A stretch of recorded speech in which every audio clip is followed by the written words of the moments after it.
अध्याय कर रहे हैं आत्मयुद्ध के 10 सोपान। कल आपको 3 बनाए, आज बाकी को भी बताना है। आत्मयुद्ध के 10 सोपान। सोपान माने कदम, सीढ़ी। आत्मा का हित माने कल्याण, आत्मा का भला करना हो, आत्मा का कल्याण करना हो। तो मैंने आज तक जितने भी ग्रंथ पढ़े हैं, सुने हैं, उनके आधार पर मैंने अपने लिए जो निर्णय किया है वो निर्णय मैंने 10 बिंदुओं में अपने लिए लिखा है। बहुत से लोग पूछते हैं कि कैसे आत्मा का हित हो,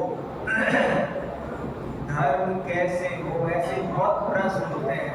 भाषा बदल जाती है, पर धर्म कैसे हो, आत्मा का हित कैसे हो, जीवन सफल कैसे करें, ऐसे कई तरह से एक ही बात को बहुत लोग पूछते हैं। तो मैंने सोचा कि पूरी बात समझ में आ जाए और सरलता से समझ में आ जाए। बहुत लंबी चौड़ी बात करते हैं तो वो उलझ जाती है, हो जाती है। कभी एक ही बात होके रह जाती है, बाकी की बात छूट जाती है।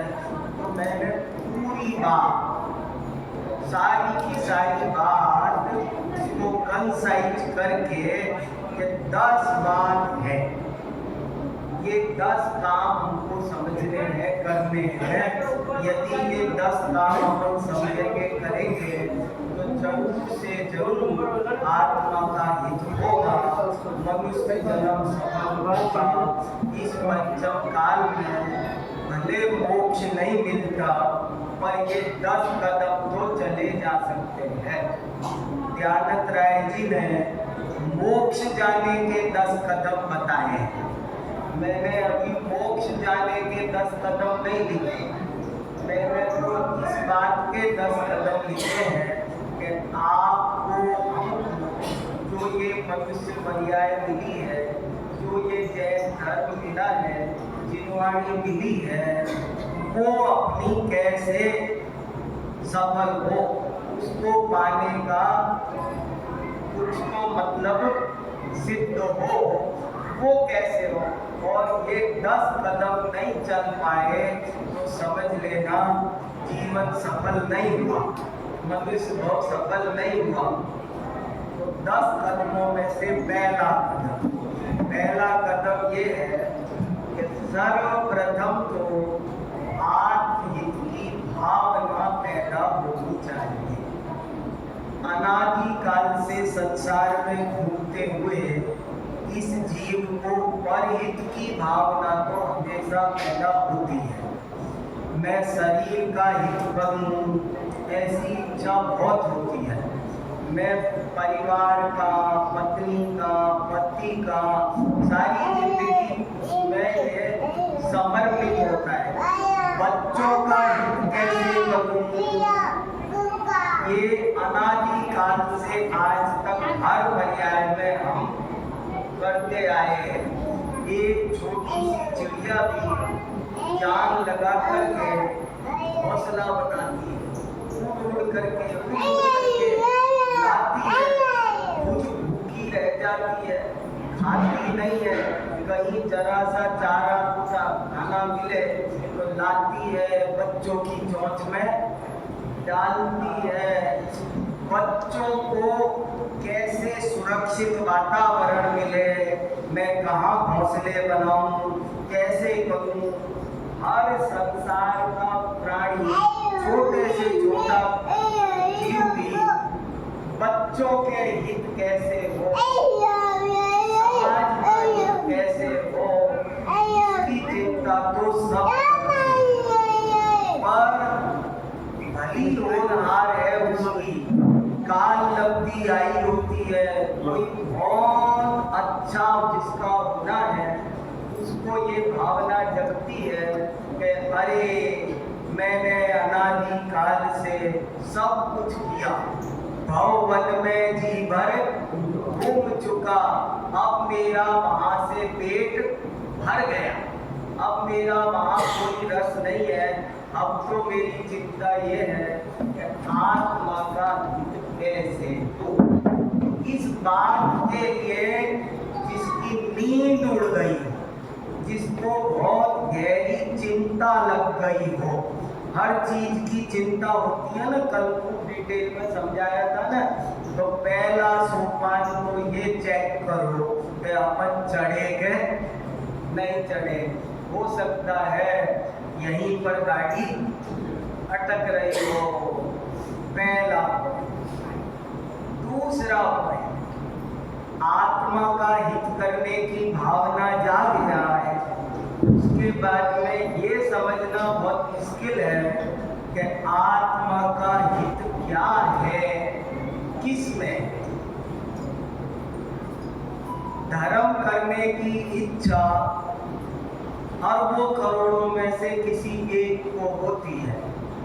कितनी जनसंख्या है इस धरती पर, उसमें मनुष्यों में भी, उसमें कितनों को धर्म भावना जागती है। पहले तो वो देखो, और जग जाती है तो उसके बाद आत्मा का हित किसमें है ये समझ में नहीं आता है। ये समझ में आ जाए कि राग द्वेष छोड़ना ही आत्मा का हित है। आत्म को हित है सुख, सो सुख आकुलता बिन गई है। ये जो राग द्वेष है वो आकुलता है, इसको मिटाना ही सच्चा आत्महित है। नहीं तो आत्म धर्म के क्षेत्र में भी आता है तो और काम करके सवाबड़ी कर दी, कर तो लिया धर्म और क्या। जैसे कोई हमने सब कर लिया, दो चार कोई ऐसे आयोजन कर देता है कि समझ लेता है मंदिर तो बना दिया ठाकुर जी का, हो गया ना धर्म, आत्मा का हित हो गया। ऐसे बहुत से लोग आत्मा का हित के नाम पर कोई कोई काम कर देते हैं, ये कर दिया वो कर दिया, इतने लोगों को हमने कंबल बांटा, इतने लोगों के लिए हमने खाना दिया। ये सब समाज सेवा के काम है, मैं इनकी बुराई नहीं कर रहा हूँ, पर आत्मा का हित राग द्वेष मिटाने से होगा, उसके बिना आत्मा का हित होने वाला नहीं है। क्योंकि राग द्वेष से ही आत्मा का अहित हो रहा है। एक तो ये बात बहुत अच्छी तरह समझ में आनी चाहिए।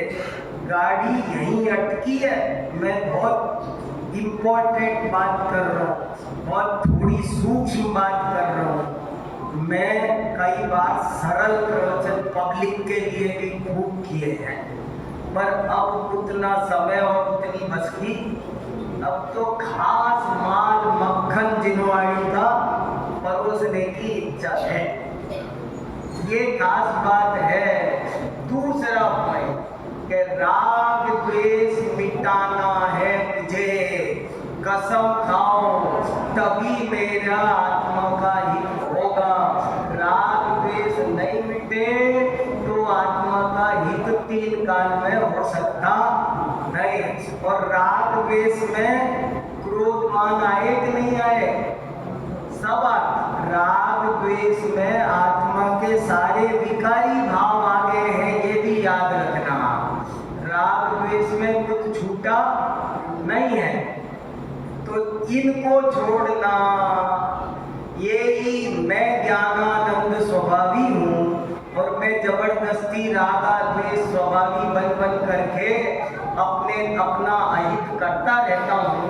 और अब ये काम मुझे नहीं करना है, ये बात समझ में आनी चाहिए। ये दूसरा सोपान है। तीसरा सोपान ये है कि राग द्वेष मिटाने का मेरा ये उद्देश्य ज्ञान से ही सफल हो सकता है। बाकी इस पूरे ब्रह्मांड में कोई और इलाज, मुझे राग द्वेष मिटाना है। पहले तो कमर कस, पहले सोपान में क्या कमर कसवाई थी कि मुझे आत्मा का हित करना है। दूसरे सोपान में क्या कमर कसी हमने कि राग द्वेष मिटाना है, तभी आत्मा का हित होगा। अगर मैं ये कुर्ता छोड़ दूं तो आत्मा का हित नहीं होगा। आज उसके लिए ये सब काम बताए हैं। कई बार ऐसे होता है कि बच्चा दवाई नहीं खा रहा था, सो माँ ने बतासे में रख के दवाई दे दी। बच्चा चालाक था, सो उसने ना दवाई तो निकाल के फेंक दी, बतासा खा लिया। ऐसे ही चिनवाणी में सब काम बताए थे, पूजा पाठ उपवास दया दान बताए तो राग द्वेष मिटाने के लिए थे। और इसने उन्हीं से राग द्वेष, उनको भी राग द्वेष का माध्यम बना लिया। आदमी बहुत चालाक है, ये धर्म के कामों को भी राग द्वेष का काम बना लेता है, इससे भी बना लेता है।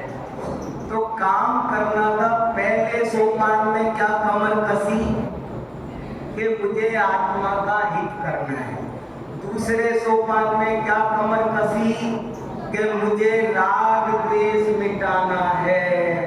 इस जीवन में क्या करना है, कोई पूछे समझ लो कोई देवता प्रकट हो जाए, पूछे तुम्हें क्या करना है, क्या करना है।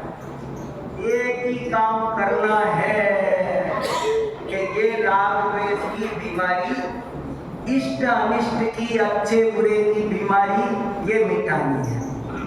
तीसरा सोपान क्या कमर कसवाता है कि ये जो राग द्वेष मिटेंगे, इसको मिटाने का दुनिया में और कहीं कोई तरीका नहीं है। जल में जाओ, थल में जाओ, गगन में जाओ, कुछ करो, कोई मंत्र तंत्र टोना टोटका जादू, कोई तरीका बाजार में कोई जड़ी बूटी आती है।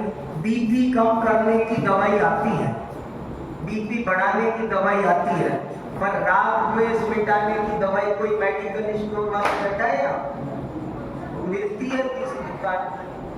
राग द्वेष कम करने के अच्छा बताओ, राग द्वेष मिटाने की कोई दवाई मेडिकल स्टोर में, आयुर्वेदिक स्टोर में, कहीं कोई पेड़ पे लटकते हैं कोई फल कि उसको खा लो, आम खाने से राग द्वेष कम हो जाए, ऐसे कुछ है? तो राग द्वेष मिटाने का बहुत डंके की चोट कह रहा हूं मैं, राग द्वेष मिटा, धीरे धीरे बोल रहा हूं, पर बात धीमी नहीं है। आप धीमे बोल रहे, चिल्ला चिल्ला के बोलो ना तो आप सोचते हो वक्ता बहुत अच्छा है। चिल्ला चिल्ला के बोलने से नहीं, मेरी बात में दम है, नमोकार भाई। समझ में आई? तीसरा बिंदु क्या है? राग द्वेष मिटाने का इस विश्व में एक ही उपाय है, और वो है राइट अंडरस्टैंडिंग। समझो समझो समझो। किसी के कहने से कोई पिच्छी रख देगा तो राग द्वेष मिट जाएंगे? क्या तरीका है बताओ, कोई तरीका बताओ तो सही। ज्ञान के अलावा आपको किसी को कोई समझ में आ रहा हो तो मुझे बता दो कि ये तरीका है। आपको शांति से, मैंने कहा ना आजकल मैं अपने लिए बहुत प्रवचन करता हूँ, खुद के लिए। मैं आजकल खुद को समझाने में लगा पड़ा हूँ। 24 घंटे में अपने को समझाता हूँ कि क्या इस विश्व में राग द्वेष करने लायक कुछ रियली है, वास्तव में कोई बात ऐसी है, कोई चीज ऐसी है जो इष्ट हो अनिष्ट हो, राग द्वेष। पहले समझो ना, ठोक बजा के साइंस से समझो ना। आप अपना दिमाग गिरवी क्यों रखे हो? अपने आप विचार करोगे तो समझ में आएगा कि इस विश्व में वास्तव में कुछ भी अच्छा बुरा, इष्ट स्वादिष्ट है ही नहीं। मैं फालतू में ही राग द्वेष। बरसात होना अच्छी बात है कि बुरी बात है? गर्मी पड़ना अच्छी बात है कि बुरी बात है? कौन सा रंग, कौन से मैंने कौन सी बात ऐसी है कि जिस पे मैं राग करूं और जिस पे मैं द्वेष करूं? राग द्वेष करने लायक वास्तव में इस विश्व में कुछ भी नहीं है। ये बात आपको समझ में आ रही है क्या? मुझे आपसे पूछना है। तीसरा सोपान कहता है कि राग द्वेष मिटाने का एकमात्र उपाय है। जैसे होता है ना, आप तो झूठ भी लिख देते हो, वो फलानी चीज मिलने का एकमात्र दुकान, एकमात्र दुकान 20 दुकान बाजार में है, फिर भी लिख देते हो एकमात्र। कपड़े मिलने की एकमात्र दुकान, एकमात्र दुकान है।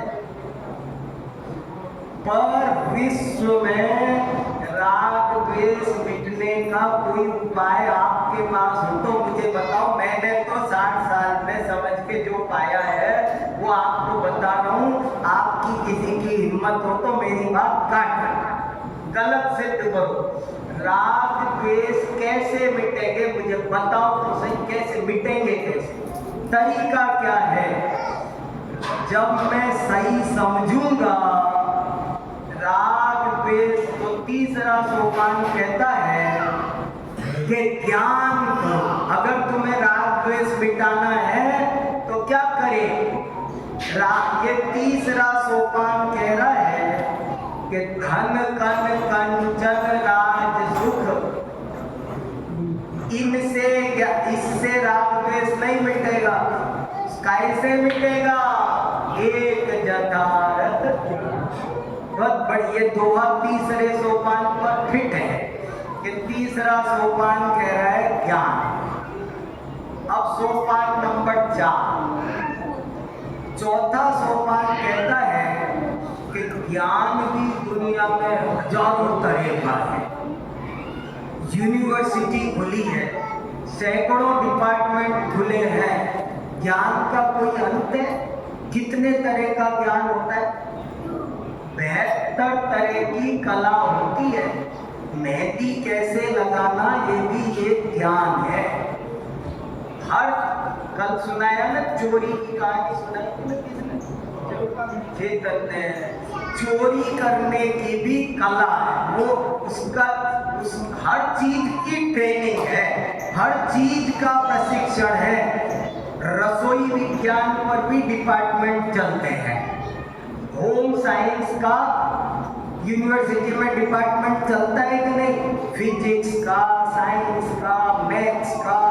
खेती कैसे करनी इस पर यूनिवर्सिटी है, एग्रीकल्चर यूनिवर्सिटी। एक यूनिवर्सिटी सिर्फ इस बात पे है कि वहां पर खेती कैसे बढ़िया होनी है ये सिखाया जाता है। अमेरिका में, कैलिफोर्निया में एक यूनिवर्सिटी केवल कंप्यूटर साइंस के लिए पूरी यूनिवर्सिटी खुली है। वो क्या सिखाते हैं कि कंप्यूटर कैसे चलाना, सॉफ्टवेयर कैसे बनाना, नया सॉफ्टवेयर कैसे बनाना, पुराना कैसे बदलना, इसको कैसे नए ऐप कैसे बनाना, वेबसाइट कैसे बनाना, वो सब। तो ज्ञान कितने तरह का है? मकान बनाने का ज्ञान नहीं है, टेलरिंग का ज्ञान नहीं है, ये फर्नीचर बनाने का ज्ञान नहीं होता है। हर कोई फर्नीचर बनाने की में भी एमए करना पड़ता है, टेलरिंग में भी एमए करना पड़ता है। हर चीज में अंग्रेज लोग अपने एक चपरासी रखते थे तो पहले उसे 6 महीने कोर्स कराते थे, ट्रेनिंग के। टिकट कहाँ लगाना, लिफाफा कैसे चिपकाना। ज्ञान का कोई अंत नहीं है। तो ज्ञान तो चौथा सोपान कह रहा है कि ज्ञान की बहुत बड़ी दुनिया है, तुम उसमें मत खो जाना। तत्व ज्ञान से ही राग द्वेष मिटेगा। कहीं नहीं तो तुम, मेरा एक दोस्त है, उसने 16 सब्जेक्ट में एमए किया है और अभी भी कर रहा है। 16 सब्जेक्ट संजय साहब, 16 सब्जेक्ट में एमए हो गया। ये तक बड़े जा रहे ज्ञान की दुनिया में भी जैसे दुनियादारी में व्यापार में अटक जाते हैं ना, रुपए पैसे में, प्रॉपर्टी में, ऐसे ही बहुत सारे लोग ज्ञान में अटक जाते हैं। वो ज्ञान की दुनिया बन जाती है उनकी। पांडुलिपियों को पढ़ना, उसकी एक अलग वर्कशॉप हो रही है। संपादन कला, इसकी एक अलग वर्कशॉप हो रही है। मैं रोज यूनिवर्सिटी में देखता हूँ, हे भगवान इतना ज्ञान, एक कचौरी जलेबी बनाना ऐसे आ जाता है, इसका भी ज्ञान है हर चीज का। तो चौथा सोपान कहता है कि ज्ञान तो अनंत प्रकार का है। कला 72 पुरुष की, नाम है 2 सरदार। कम से कम तुम इतना तो करो कि 2 सेलेक्ट कर, एक जीव की जीविका, एक जीव उद्धार। तुम एक तो वो कर लो, मान लो मैं टेलर हूं, तो एक तो टेलरिंग अच्छे से सीख लो, तुम्हारी आजीविका के लिए। पर ये दूसरा अध्यात्म विद्या सीख लो। बाकी 71 के चक्कर में तुम अपनी एनर्जी वेस्ट मत करो। तो ज्ञान चौथा सोपान कहता है कि ज्ञान भी अनंत प्रकार का है, पर वो काम का नहीं है। तत्व ज्ञान से ही राग द्वेष मिटेगा और कोई उपाय नहीं है। तुम उसमें मत अटक जाना, ज्ञान में अटक जाओ। पहले तो कहाँ अटका था? पहले सोपान में, परहित में। दूसरे में कहाँ अटका कि उसके नाम पर कुछ थोड़ी बहुत क्रियाएं कर करके। और तीसरे में कहाँ अटका कि राग द्वेष तो मिटाना है, पर कैसे मिटे? तो कोई बाबा जी पीछे रखे, कोई कुछ जाप करूं, कुछ करूं, नहीं, वो ज्ञान से मिटेगा। और चौथे में कहां से निकाला उसको कि ज्ञान की भी बहुत लंबी चौड़ी दुनिया है, उसमें मत उलझ जाना। सर्कस खाने के लिए भी 10-10 साल, हर कोर्स 10 साल मांगता है, बड़ी मुश्किल है। कहां से लाए जिंदगी में? नहीं, कुछ भी पढ़ना हो, कुछ भी सीखना हो, उसके पास जाओ।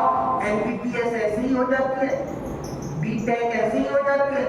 छोटे छोटे अक्षरों के मोटे मोटे कोतलने रात और दिन पढ़ने पड़ते हैं। मैं कहता हूँ ये भगवान, इतनी मेहनत जिनवाणी में कर लेते तो ऐसे ही होता है क्या? संस्कृत ऐसे ही आती है, कौमुदी ऐसे ही पढ़ी रह जाती है, अष्टाध्यायी ऐसे ही समझ में आती है।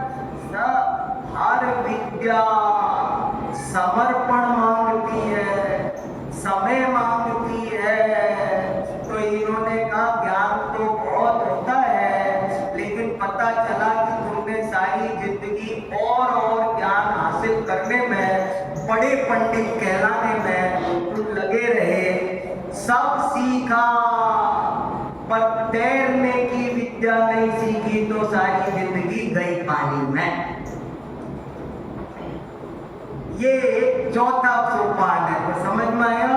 चौथा सोपान क्या कह रहा है कि राग द्वेष ज्ञान में भी खाली तत्व ज्ञान से मिटेंगे, और दुनियादारी के ज्ञान और ज्ञान तो बल्कि राग द्वेष बढ़ा देते हैं। आप इकोनॉमिक्स पढ़ो तो क्या होगा? और तरीका सिखा देगा होता, पैसा कैसे कमाना। अकाउंटेंसी पढ़ो तो टैक्स बचाना सिखा देगा। मानो वो उल्टी, और मकान बनाना सीखोगे तो क्या होगा? जिसने नहीं बनाया होगा ना, उसको भी प्रेरणा दोगे, बना लो, बहुत फायदा होता है, मैं बनवा देता हूँ, आप चिंता मत करो, आपको कुछ नहीं करना, मैं करवाता हूँ। माने वो बाकी के ज्ञान तो बल्कि राग द्वेष बढ़ाते हैं। तत्व ज्ञान ही राग द्वेष को मिटाने में समर्थ है। पांचवा सोपान कहता है कि अब ये तत्व ज्ञान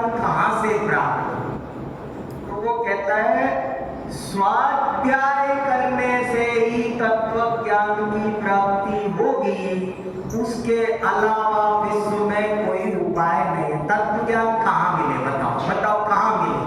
क्या करें? तत्व ज्ञान के लिए क्या किया जाए?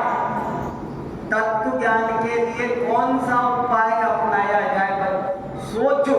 मैं आप सबको थोड़ा सोचने के लिए प्रेरित करना चाहता हूँ, और आपके मन की कोई बात हो तो सुनना चाहता हूँ। मैं कुछ गलत सोच रहा हूँ ना, क्योंकि मैं तो मेरे लिए मोक्ष मार्ग तैयार कर रहा हूँ। आज तो आपको मैं अपनी पर्सनल डायरी पढ़ा है कि नहीं? तो क्या अगला उपाय कह रहा है कि वो तत्व ज्ञान प्राप्त करने का एकमात्र उपाय है जिनवाणी, स्वाध्याय। जो जीवन में स्वाध्याय नहीं करता है उसे तत्व ज्ञान, और स्वाध्याय में सब लगा लेना, वाचना, प्रच्छना, अनुप्रेक्षा, आमनाय, धर्मोपय, 5 प्रकार सब लगा लेना। अगर वो होगा तो तत्व ज्ञान मिले। ये जो मैंने ये आधे पेज का लेख लिखा है ना, इस आधे पेज को मैंने 6 महीने में लिखा, और फिर इसको मैंने एक पन्ने में अलग लिखा है, फिर इसका खुलासा करके 5 पन्ने में लिखा है, और अभी मन करेगा तो 5 के 10 में लिखूं। तो मेरे लिए समझ रहा हूँ ना, चुपचाप बैठा रहता हूँ, मैं मेरा काम करता रहता हूँ, वही मैं आपको सुना रहा हूँ। अपने लिए स्वाध्याय करो, अपने को सुधारो, दुनिया सुधारने के चक्कर में अब ज्यादा मत पड़ो। तो 5वां पॉइंट कहता है कि वो तत्व ज्ञान आपको कहीं उधार मिलता नहीं है, किसी के स्वयं से। स्वाध्याय शब्द बहुत जरूरी है, स्वाध्याय रोज करना चाहिए। अब मैं एक पॉइंट में 10 बहुत देर बोल सकता हूँ, मैं तो शॉर्ट में बता रहा हूँ। सोच रहा हूँ कम से कम 10 सुना दूँ, नहीं तो रुक जाऊंगा फिर 3 पे। तो देखो, तो स्वाध्याय से काम हो सकता है। कौन सा पॉइंट हो गया? 5वां। अब छठा कहता है कि स्वाध्याय में भी केवल पढ़ना पर्याप्त नहीं है, उस पर बुनना, चिंतन करना, मनन करना, उसको एब्जॉर्ब करना, उस पर चिंतन मनन करना। बहुत से लोग स्वाध्याय करते हैं मगर किए कुछ बाद में कुछ याद नहीं है। सुना, इधर सुना और इधर 3 मूर्तियों की कहानी सुना रखी है ना, इधर सुना इधर निकाल, ऐसे निकल जाती है बात। उस पर पढ़ने के बाद बार अभीक्षण ज्ञानोपयोग, उस पर लगातार चिंतन नहीं किया तो वो पढ़ा हुआ भी ढह जाता है। जैसे दीवार पे पलस्तर करते हैं ना, फिर तराई ना करो तो, और तराई करो तो वो मजबूत हो जाता है। ऐसे ही पढ़ने के बाद यदि उस पर गुना सोचा, देखो एक बैरिस्टर चंपत राय जी है, उन्होंने लिखा है नॉलेज इज लाइक फूड। ये जो ज्ञान है, स्वाध्याय है, ये भोजन की तरह है। आपने कितनी रोटी खाई इसकी वैल्यू नहीं है, आपने कितनी रोटी पचाई इसकी वैल्यू। जैसे बहुत से लोग तो सिर्फ ये कहते हैं मेरे टिफिन में रखी है 20 रोटी, टिफिन में रखी होगी, खाई के नहीं, आगे क्या करना है, रखिए। टिफिन में रखी रोटी से भूख नहीं मिटेगी, खानी पड़ेगी, और अकेली खाई हुई रोटी काम नहीं करेगी, उसको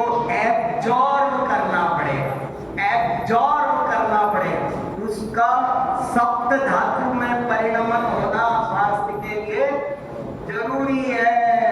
तो वो तत्व ज्ञान स्वाध्याय से मिलता है।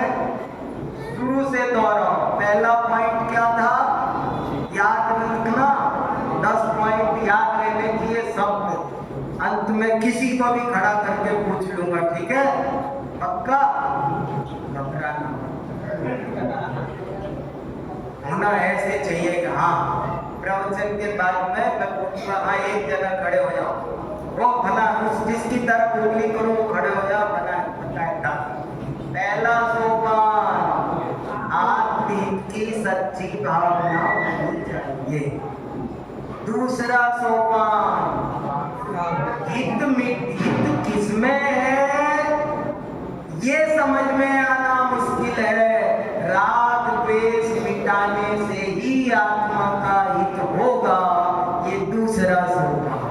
तीसरा सोपान, राग द्वेष ज्ञान से ही मिटेंगे और कोई तरीका नहीं है। चौथा सोपान, ज्ञान भी हजारों तरह का है, तत्व ज्ञान से ही राग द्वेष मिटेंगे, ये चौथा उपाय। पांचवा उपाय, ये तत्व ज्ञान स्वाध्याय से ही मिल सकता है और कोई पूरे विश्व में उपाय नहीं है। और छठा सोपान, ये तत्व ज्ञान स्वाध्याय से ही मिलेगा। क्या ना स्वाध्याय? पांचवा, स्वाध्याय में भी केवल पढ़ने से नहीं बल्कि उस पर बाद में विचार करने से। कहते हैं ना, बात का विचार सा, पढ़ा पर विचार नहीं किया तो चला जाएगा। फिर अगला पॉइंट, ये विचार कैसे हो, स्वाध्याय बढ़िया कैसे हो, तो स्वाध्याय में भी क्वांटिटी पर नहीं क्वालिटी पर ध्यान। अगला पॉइंट क्या कह रहे हैं कि स्वाध्याय, कोई बहुत से लोग ऐसे कहते, मेरा एक दोस्त कहता मैं रोज 500 पेज पढ़ता हूं, डेली 500। तो यहाँ कह रहे हैं कि ज्यादा नहीं बल्कि तुलसी के पौधे में 2 मिनट पानी दो, 24 घंटे चल जाए। एक टैबलेट बीपी की खाते हैं, 24 घंटे काम जरा 15 मिनट चार्जर लगाते हैं और दिन भर फोन चलता है। ऐसे ही 10 मिनट 15 मिनट आधा घंटा स्वाध्याय करो, और बड़ी रुचि के साथ खुश मन से करो। घर से चिट्ठी आई हो तो कैसे पढ़ते हैं, चिट्ठी आई तो बची, अब आते हैं तो पोस्ट कार्ड हमारे जमाने में बहुत आते थे, बड़े चाव से पोस्टमैन का इंतजार करते थे। पोस्ट, सब जमाना बदला जा रहा है धीरे धीरे। कैसे, तो उसे चाव से पढ़ो, उसमें क्वालिटी डेवलप करो। स्वाध्याय में क्वालिटी आनी चाहिए, रोज पढ़ो। जैसे मैं उदाहरण देता हूँ कि तवा गर्म हो और एक बूंद पानी डालें तो कुछ फायदा है कि नहीं? गरम गरम तवा है पर एक बूंद पानी डालें तो कुछ फायदा है कि नहीं है? क्या फायदा है? डालते ही वो बूंद और जल जाएगी, लेकिन वही बूंद अगर बार बार गिरेगी, बार बार गिरेगी, लगातार गिरेगी, तो तवे को ठंडा होना पड़ेगा। ऐसे ही स्वाध्याय में मन न लगे तो भी करो, रोज करो, नियम कर लो कि मैं तो 15 मिनट स्वाध्याय करूंगा ही करूंगा।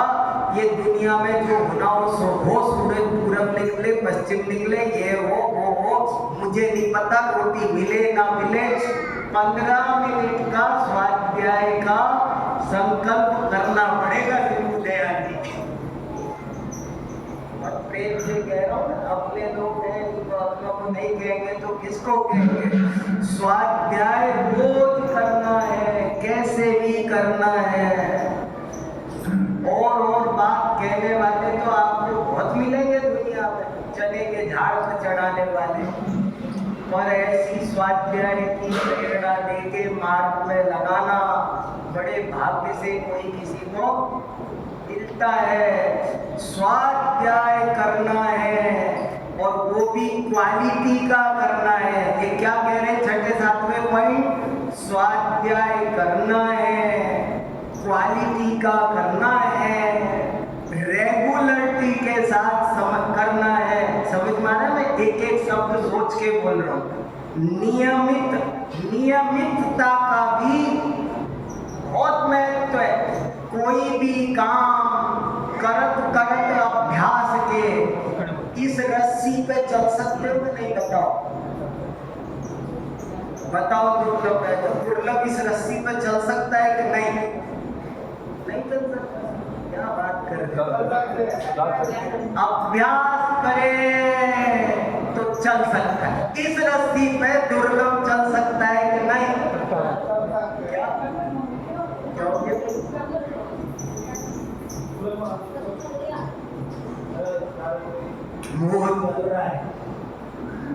प्रवचन सुन के कर्म जल रहे, घबरा रहा है। ऐसे प्रवचन होंगे ना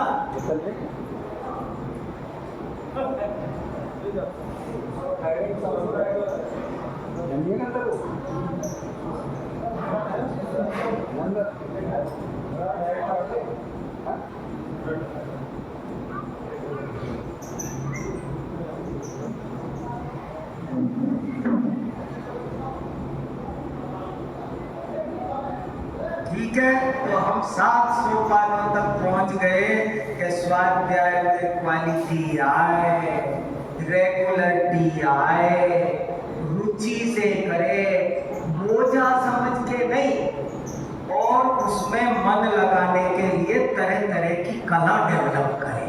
जैसे किसी का मन नहीं लग रहा हो तो मैंने इनसे दयाचंद जी से बोला है, मैंने कहा तुम एक डायरी बना और रोज उस डायरी में जैसे रोज बही खाता लिखते हो दुकान का हिसाब, जैसे दुकान की एक डायरी है ना, ऐसे एक डायरी स्वाध्याय की बनाओ और उसमें रोज शाम को 2 लाइन 3 लाइन 4 लाइन लिख के सोया करो। आज मैंने सुबह से शाम तक क्या बात पढ़ी सुनी स्वाध्याय की, धर्म की कौन सी बात कहीं भी कुछ सुनी पढ़ी तो वो उसमें लिख दो। धीरे धीरे धीरे धीरे वही साल भर में जब उसको कभी कभी पलटोगे तो बहुत अच्छा स्वाध्याय होएगा। सबको अपनी अपनी पर्सन सबको बनानी चाहिए, सबको एक एक जने को। सबसे कह रहा हूँ कि दयाचंद जी को नहीं कहा है, जब जो उनको कहा है, सबसे कह रहा हूँ सब लोग अपनी एक कॉपी बनाओ। मैं बना रहा हूँ, मैं बनाता हूँ भाई, तुम मेरी सोचो। मेरे पास डायरियां रखी है बहुत सारी, तो मैं रोज अपनी डायरी, अभी भी पेन वैन रख के चलता हूँ। पेन चाहिए, कागज चाहिए, बिना पेन कागज के हाँ तो लिखो, लिखने से और अगला फटाफट बहुत देर बोल लिया, बच्चों को सुनेंगे। अब मैं सोचता था थोड़ी देर बोलूंगा, बता दिया। अगला पॉइंट और हाँ, अगला पॉइंट और सुनो। इसके बाद क्या करना? स्वाध्याय करके केवल ज्ञान पर ध्यान नहीं देना, बल्कि मिथ्यात्व के नाश पर ध्यान देना। माने ठीक है, 4 कसाई पढ़ ली नहीं, 6 लेसिया पढ़ ली नहीं, ये काफी नहीं है। तो जरा जरा कोई भी चीज, हाँ 6 लेसिया, हाँ हाँ 6 द्रव्य, हाँ जीव कर धर्म धर्म आकाश का 7।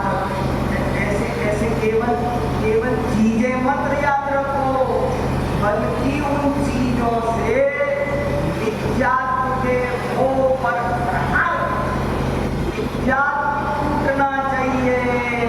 ये कभी 1 मिनट की भूलना नहीं है।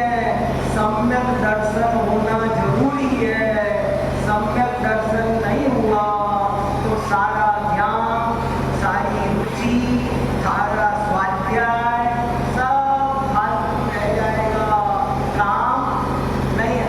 अपन ने खेत में पानी डाला, खाद डाला, बीज डाला, हल चलाया, सब किया और फसल नहीं तैयार हुई तो ऐसे ही 8-9 कदम चल लिए और नित्यात्व का नाश नहीं हुआ, सम्यक दर्शन की प्राप्ति नहीं हुई, तो सब बेकार है। इसलिए कुछ भी करते समय, जैसे दुकानदार का लक्ष्य है पैसा कमाना, अब चाहे कोई चावल लेने आ जाए, वो चावल भी बेच रहा है। जैसे एक दुकानदार है, एक ग्राहक आया 1 किलो चावल दे दो, दूसरा आया 1 किलो दाल दे दो, तीसरा कह रहा है कुछ और सामान मांग रहा है, मगर वो सब दे रहा है और जान क्या रहा है, इसमें 5 रुपए मिल गए, इसमें 4 रुपए मिल गए, इसमें 5 रुपए मिल गए, इसमें 4 रुपए। वो तो रुपए गिन रहा है। दाल बिको के चावल कुछ भी बिको, मेरे को दाल चावल से मतलब नहीं है, मेरे को तो आज की कमाई है। ऐसे ही कितना भी स्वाध्याय करो, हमारा ध्यान टारगेट होना चाहिए नित्यात्व का नाश, सम्यक दर्शन की प्राप्ति। और अब 10वां सोपान यही तो है, ये नित्यात्व और सम्यक दर्शन। नित्यात्व का नाश करके सम्यक दर्शन करना है। और 9वें सोपान में जरा इसको बोला कि बहुत से लोग ये कहते हैं सम्यक दर्शन में क्या है, जैन कुल में पैदा हुए तो सम्यक दृष्टि तो है, ऐसे नहीं। भूतार्थ सम्यक दर्शन पर ध्यान दो, वो नहीं क्या ऐसे भ्रम में मत रह जाना कि हम तो सम्यक दर्शन, केवल सुखरूप देव के त्याग का नाम सम्यक दर्शन नहीं है। उसका नव तत्व के भूतार्थ सिद्धांत का नाम सम्यक दर्शन है, ये समझना है। और 10वां सोपान है आत्मानुभूति पर विशेष ध्यान दो। आत्मानुभूति होगी तो ही भूतार्थ सम्यक दर्शन होगा, नहीं तो सब बेकार है। आत्मानुभूति धर्म का प्रथम सोपान है और उस प्रथम सोपान को चढ़ने के लिए ये 9 सोपान है, ये सबको करना है। अपने गांव के सब लोगों में बहुत अच्छी धर्म भावना, बहुत ही खुशी होती है। सबको मंदिर पूजा सबकी भावना देख करके मेरा मन इतना प्रसन्न होता है कि मैं कह नहीं सकता, लेकिन मुझे और